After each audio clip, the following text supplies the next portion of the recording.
Salve, salve, torcedor, torcedora do São Paulo. Seja muito bem-vindo aqui ao Avante Meu Tricolor.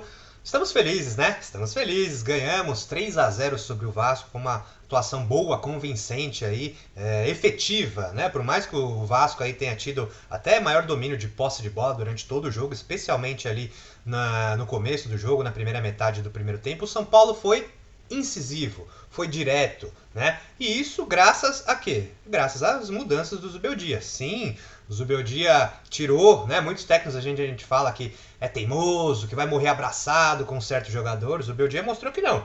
O Zubeldia mostrou que sim, mexe na equipe quando precisa, falou sobre isso na coletiva, falou que achava que era o momento de trocar, e não foi só uma não, fez um monte, ele mexeu todo mundo no lado direito, algumas por necessidade, né, algumas mexidas, claro, por necessidade, porque o São Paulo tinha muitos desfalques aí pro jogo de ontem, teve o Alan Franco ali de última hora também, né, que o próprio Zubeldia disse que ficou sabendo às 4 da tarde, né, dessa quarta-feira, enfim, mas é sobre isso que a gente vai falar aqui, meus amigos. Quem está pedindo passagem, né, nesse time titular do São Paulo? Quem é aqueles jogadores que estão ali esquentando o banco, mas que já merecem uma vaguinha aí, que estão mostrando mais quando entram em campo? É isso que a gente vai discutir aqui neste vídeo de hoje, meus amigos, minhas amigas tricolores. Mas antes, aquele recadinho rápido e básico para você ajudar a gente aqui no Avante Meu Tricolor, mas muito simples. É só você dar um joinha. Aqui, você está aqui no YouTube, clica aí no joinha, deixa o seu like aqui pra gente, que é muito importante, tá bom? O YouTube, ele vai recomendando cada vez mais o nosso conteúdo, vai entendendo que é um bom conteúdo, que vocês estão gostando cada vez mais, e isso ajuda a gente aqui do Avante Meu Tricolor. Além de dar o like, ativa o sininho também, ativa as notificações aí para sempre que sair vídeo novo, e aqui no Avante Meu Tricolor você sabe, profusão de vídeos, a gente traz informação, a gente traz notícias direto do São Paulo, programações, treinos, enfim, tudo a gente traz aqui em vídeo, também em texto, lá no nosso site www.avantemeutricolor.com.br. Então ativa as notificações. Se você ainda não conhece, não é inscrito no nosso canal, se inscreva aqui no Avante Meu Tricolor, aqui no YouTube. Deixe o seu like, curta, comente. Sim, comente. Quem que você acha que merece ganhar uma vaga de titular? Concorda aí com o conteúdo que eu vou trazer neste vídeo? Deixe o seu comentário aí. Compartilha esse vídeo, manda para toda a rapaziada São Paulina aí, aguce a discussão, né? Quem deve entrar? Marcos Antônio, Eric, Sabino já tá merecendo uma chance, Ferreirinha tem que voltar? Comenta aí, deixa seu comentário, quem que é melhor para a escalação ideal do time do São Paulo de Luiz Zubeldia. E se puder também, meus amigos, faz o Pix tá aí na tela para vocês, para ajudar a gente aqui. Você sabe, a gente é um projeto independente, né? Não temos patrocínio, nem apoio de grandes empresas, estamos aí batalhando nesta dura concorrência, mas estamos muito felizes com o retorno que vocês têm dado. Então, se puder, deixa o Pix aí pra gente, se inscreve aqui no nosso canal, tá? Você se inscrevendo aqui, você virando membro, aliás, melhor dizendo, você entra no nosso grupo de Avante Lovers, que tem muitas discussões sobre São Paulo, uma galera muito antenada no conteúdo do Tricolor. Você pode ajudar pelo Apoia-se também, tem mil maneiras de ajudar o Avante Meu Tricolor, tá tudo aqui no link da descrição. Tá certo, galera? Feita esta abertura, esses pedidos iniciais, vamos ao que importa, vamos falar de quem está realmente pedindo passagem neste time de Luiz Zubeldia. As trocas que ele fez nesta quarta-feira, né, contra o Vasco. Tirou o Rafinha, colocou o Igor Vinícius, que é um lateral muito mais ofensivo, a gente sabe disso, e obviamente também mais jovem, né, tem 27 anos, o Rafinha aí já está, provavelmente é o último ano dele, né, antes de se aposentar. Então, troca ali de lateral direito por lateral, né. Na zaga, ele estava sem a dupla titular, Arboleda e Alan Franco, e também sem o Ferrarese, que normalmente ali é um dos reservas imediato, foi de Sabino e Juan. Fizeram uma boa partida, o Juan em alguns momentos meio nervoso, alguns sustos, mas não comprometeu, melhorou no segundo tempo, e o Sabino, atuação de garra, né? Mais uma vez, né? O Sabino ele vem tendo boas atuações aí, é claro que não dá para pedir ainda o Sabino no time titular, porque Alan Franco e Arboleda, eu acho que é meio que indiscutível, ali o próprio Ferrarese é muito bom, mas o Sabino é uma ótima surpresa, né, no São Paulo. Aí no meio campo, ele tinha o desfalque do Bobadilla, que estava com a seleção paraguaia nessa data FIFA. E aí, sim, aí vem um jogador que eu acho que já está merecendo uma chance como titular. Ontem foi só uma comprovação, para mim. Eu já até discuti isso, debati, né, com o meu sócio aqui, o Rafael. Ele falou, mas pô, ele jogou pouco, você tá dizendo isso em base do que? Eu falei, em base dos poucos jogos que eu vi até agora. O Marcos Antônio, ele é bem mais intenso que o Bobadilla, né? Você viu ele ontem correndo para tudo quanto é lado. O Zubeldia disse há alguns tempos atrás, quando se perguntaram para ele, né, sobre o Marcos Antônio numa entrevista coletiva depois de algum jogo, ele disse que vê o Marcos Antônio como camisa 5, né, como primeiro volante. O que é uma coisa que eu não concordo muito, não. Por exemplo, na quarta-feira contra o Vasco, acho que quem ficou de primeiro volante claramente foi o Luiz Gustavo e o Marcos Antônio quem chegava mais, né? Você pode ver, claro, com o Bobadilla ali, o Bobadilla ele chega ao ataque para chutar, eu acho que o ponto forte do Bobadilla é a finalização, né? Ele chega para finalizar muito bem, já fez até gols com o São Paulo, já acertou trave, enfim. É a melhor característica do Bobadilla, ele não é tão forte na marcação, nem é tão intenso. É bom nos passes, erra muito poucos passes o Bobadilla, né? Mas ele não tem essa velocidade que o Marcos Antônio impõe ao time do São Paulo, né? Eu separei alguns números aqui do Marcos Antônio contra o Vasco. Ele foi bem participativo no jogo, né? Ele teve 50 passes e acertou 47, ou seja, errou apenas 3, muito bom essa porcentagem aí, e um desses passes foi decisivo, né? Segundo o site SofaScore, foi aquele passe que deixa na cara do gol ali, aquele passe que cria uma grande chance ao São Paulo.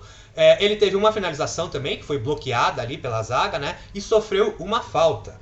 Então, assim, ele foi aquele jogador que chegava, aquele meia realmente, porque o São Paulo, vamos falar a realidade aqui, né, meus amigos, ele não tem meia, né? Aquele camisa 10, assim, ele tem volantes, joga ali normalmente Luiz Gustavo e Bobadilla, ontem jogou Luiz Gustavo e Marcos Antônio, mas o Luciano a gente sabe, é aquilo, joga mais pra frente, não é um meia de ligação. O Lucas, claro, ele cai pelo meio, mas ele começa na ponta. O Eric também começou na ponta, seja o Rato ou o Eric, né? Enfim, ele foi aquele meia que chega, o famoso camisa 8. Então, na minha opinião, já é de algum tempo, não foi só pelo jogo de ontem, Marcos Antônio está rendendo mais sim do que Bobadilla. Como a gente disse, quem avalia, né, é o Zubeldia, ele que vê no dia a dia a treino, ele que vê quem rende melhor. Claro, o Bobadilla ele tem até um pouco mais de experiência, é um jogador de seleção, vem adquirindo uma cancha aí, né, sempre titular da seleção paraguaia, um dos principais nomes, aliás, né, da seleção dele. Muita gente fala que até ele vem jogando mais na seleção paraguaia do que no São Paulo, né? Então o Marcos Antônio é um cara que deu muita... E não foi só no jogo de ontem, né, meus amigos? Como a gente disse, ele já foi titular em algumas outras vezes, sempre principalmente quando era o time reserva, né? Ou aquele mistão que o Zubeldia colocava, o Marcos Antônio entrava ali. Dessa vez contra o Vasco, não. Era o time titular, era o time ideal. Como ele tinha alguns desfalques ali, especialmente do Bobadilla nessa posição, claro, sem citar Alisson e Pablo Maia também. O Alisson que pode retornar ainda, deve retornar nesse ano, o Pablo Maia só no ano que vem. Mas enfim, o Marcos Antônio ganhou essa disputa aí e foi bem. Foi muito bem contra o Vasco, foi sim, não foi um grande destaque, né? Mas não comprometeu ali na defesa, fez o seu papel e para mim deu uma mobilidade muito maior nesse meio campo do São Paulo, que é isso que esse time está precisando, né? A torcida vem reclamando muito da lentidão, daquela troca de passes. São Paulo troca muito passe ali, de Arboleda para Alan Franco, para Rafinha, e fica trocando, rodando, aí vai até o Wellington, volta para o Rafael e não sai disso. Precisa de alguém que avance, que rompa linhas, que quebre as linhas, né? Para que o São Paulo crie mais chance de gol. O Marcos Antônio conseguiu fazer isso um pouco sim, né, nesta vitória contra o Vasco. Aí no ataque ele também mexeu pelo lado direito, né? Eric, saiu o Wellington Rato, tinha-se até a dúvida na escalação se ele ia sair com o Ferreirinha de titular, né? Então se ele saísse com o Ferreirinha é ponta esquerda, jogaria o Lucas na ponta direita e o Luciano pelo meio. Não foi isso que ele fez. Claro, o Ferreirinha está voltando depois de um grande período aí, 2 meses praticamente, né? Entrou no segundo tempo contra o Vasco, o Zubeldia preferiu começar com ele no banco e promoveu quem na equipe titular? Quem? Eric, sim, muito pedido, o ponta arisco, driblador que veio do Ceará. Sempre que entrou, na verdade, meus amigos, é difícil achar um jogo que o Eric não foi bem. Ele já tem mais de 30 jogos aí com a camisa do São Paulo, né? Não todas como titular, obviamente. É mais aquele jogador que entra no segundo tempo quando o time já está cansado, quando o São Paulo está precisando de alguma coisa, precisando buscar resultado. E ele já fez muito isso. Ele já entrou, já fez gol decisivo, já foi buscar o resultado para o São Paulo. Então o Eric é um cara, sim, que é muito pedido pela torcida e por mim também. Eu sou um grande admirador do futebol do Wellington Rato, pelo que ele fez no ano passado. Esse ano, claro que teve uma lesão aí, mas ele não voltou muito bem. Alguns jogos muito bons, sim. Ontem entrou muito bem. A bola parada do Rato é indiscutível, a gente não pode questionar isso jamais. Mais uma assistência e é o maior assistente do São Paulo no ano. Então não tirem os méritos de Wellington Rato, mas sim, ele caiu de produção. Ele está abaixo. Ele não tem essa mesma intensidade, esse mesmo drible, esse mesmo poder ofensivo do Eric. São outras características. Ótimo, é bom ter dois pontas com características diferentes. Você tem o Eric, que é o driblador, que é aquele cara que vai pra cima, que arrisca até mais chutes do que o próprio Wellington Rato, né? E você tem o Wellington Rato, que é o cara mais da bola parada, daquele passe diferente, de um lançamento espetacular, enfim. Mas o Eric está pedindo passagem. Também separei alguns números do Eric na vitória contra o Vasco, 3-0. Foi um dos melhores em campo também, claro. Tirando ali Luciano e Lucas, que os autores dos gols e responsáveis aí diretos maiores pela vitória. Eric foi bem, Sabino foi bem, Marcos Antônio foi bem, tivemos alguns outros destaques, né? Então, Eric, vamos lá. 33 passes tentados, 27 acertos, também uma boa porcentagem aí, sendo que desses 27, 2 deles foram decisivos. Foram 2 passes ali também que criaram chances reais de gol ao São Paulo. O Eric também teve 3 finalizações, sendo uma no gol. Ele foi o primeiro no quesito, ele foi quem mais chutou pelo São Paulo no jogo. 3 finalizações. Ele tentou 4 dribles e acertou 3. Também foi o melhor do São Paulo nesse quesito. Foi quem mais tentou dribles, quem mais driblou foi o Eric, mais uma vez liderando aí neste quesito. E sofreu 2 faltas, né? Um jogador que vai para cima, que acaba sempre sofrendo faltas, que também, claro, criam oportunidades para o São Paulo. Então, esses são os 2 destaques que eu trago aí, que estão pedindo passagem, que por mim já teriam ganho essa vaga há algum tempo, não é de hoje, tá? Eu acho que o Marcos Antônio vem rendendo um pouco melhor que o Bobadilla, e é aquilo, você tem que testar, né? Ah, mas o Eric, ele dá espaço. Não dá espaço. Você viu a dobradinha que o Eric fez com o Igor Vinícius ontem pela direita? Não deu espaço nenhum. O Igor Vinícius fechou muito bem, e o Igor Vinícius, é bom também trazer aqui o Igor Vinícius, né? Porque ele apareceu também em todos os lugares. Ele fez coisas que o Rafinha nem de perto está fazendo. O Rafinha, ele hoje está se limitando a cobrir o lado direito. Ele chega até um certo ponto ali, não avança também mais que aquilo.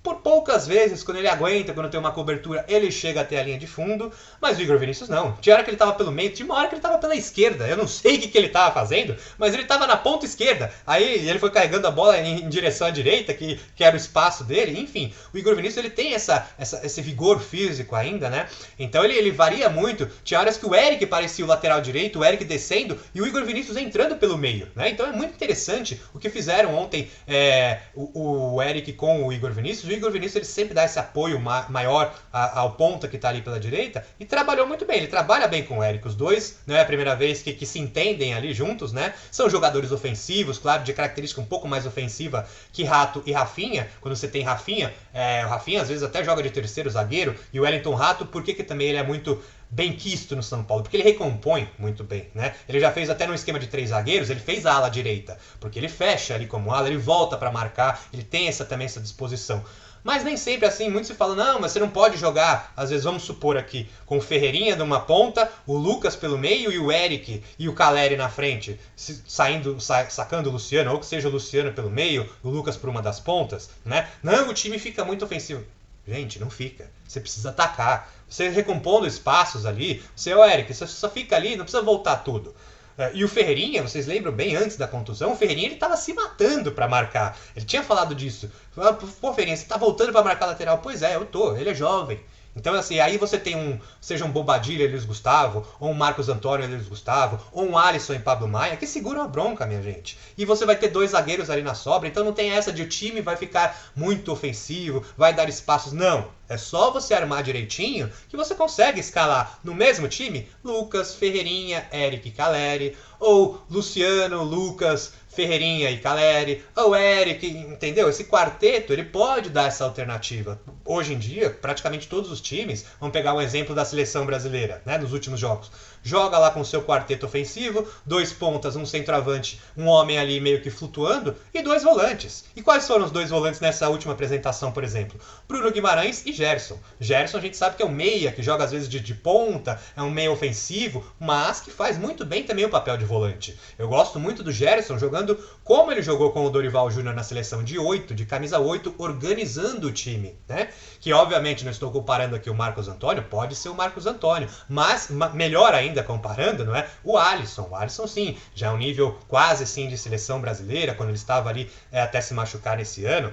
Então, dá para jogar, minha gente, não coloquem essa coisa na sua cabeça dos retranqueiros. Muita gente da mídia esportiva eu já vi, não, você não pode jogar com tanto atacante. Quem vai marcar? Quem vai marcar é quem tem que marcar, meu amigo.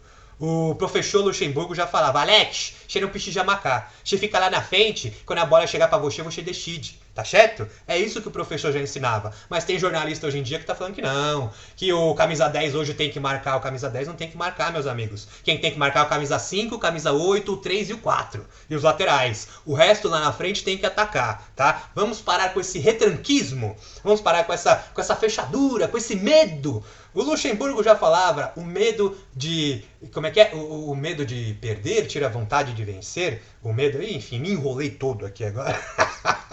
Mas é isso, acho que deu pra pegar a ideia, vocês entenderam, tá certo? Na minha opinião, sim, Igor Vinícius, Marcos Antônio e Eric estão pedindo passagem, estão pedindo vaga aí como titular. Eu acho que Eric, pelo bom jogo que fez, Igor Vinícius devem ser mantidos, o Marcos Antônio eu já acho que não. Enfim, vamos ver, o Zubeldia pode surpreender, o Bobadilla é o titular, a gente sabe disso, né? Vai ter aí essa semana 9 dias, como eu disse, 9 dias aí de treino até o próximo compromisso. Agora só pega o Criciúma no próximo dia 26, então o Zubeldia vai ter tempo. Vai ter tempo para rodar. Ele disse que o Eric ganhou a vaga de titular no jogo treino que o São Paulo fez, venceu por 3-0, Galopo fez gol, né? O William Gomes, o Eric também, enfim. É ali que o Zubeldia disse, é nesses treinos, é nesse tempo que eu posso ver quem tá pedindo passagem, quem tá precisando desse espaço aí, né? Então vamos ver, vamos aguardar próximos dias aí. Nessa quinta-feira, quando o vídeo está sendo gravado, dia 17, São Paulo está de folga, volta a trabalhar no CT da Barra Funda às 10 horas da manhã. Na sexta-feira, o São Paulo ainda vai divulgar a restante programação, mas aí é só treino, né? Treino, provavelmente deve ter uma folga ali no domingo, e treino de segunda a sexta para o jogo de sábado. Vamos ver se Zubeldia mantém essas mudanças aí. Eric foi muito bem, Igor Vinícius foi muito bem, Marcos Antônio foi bem, Sabino cada vez melhor, enfim, são boas peças que o São Paulo está mostrando que tem neste final de ano. Agradecendo demais, espero que vocês tenham gostado desse conteúdo, dessas análises, dessas informações aqui com os números que eu trouxe, os dados ali do nosso site parceiro SofaScore, né, que sempre traz análises detalhadas aí dos jogadores. E se você gostou desse vídeo, meu amigo, deixa o like, tá certo? Compartilha esse vídeo, comenta aí, deixa a sua opinião. Se inscreve no canal se ainda não é inscrito, ativa o sininho das notificações, faz o Pix pra gente. E muito obrigado. Fica atento aqui no Avante Meu Tricolor, que a qualquer momento a gente traz mais notícias pra vocês. Abraço!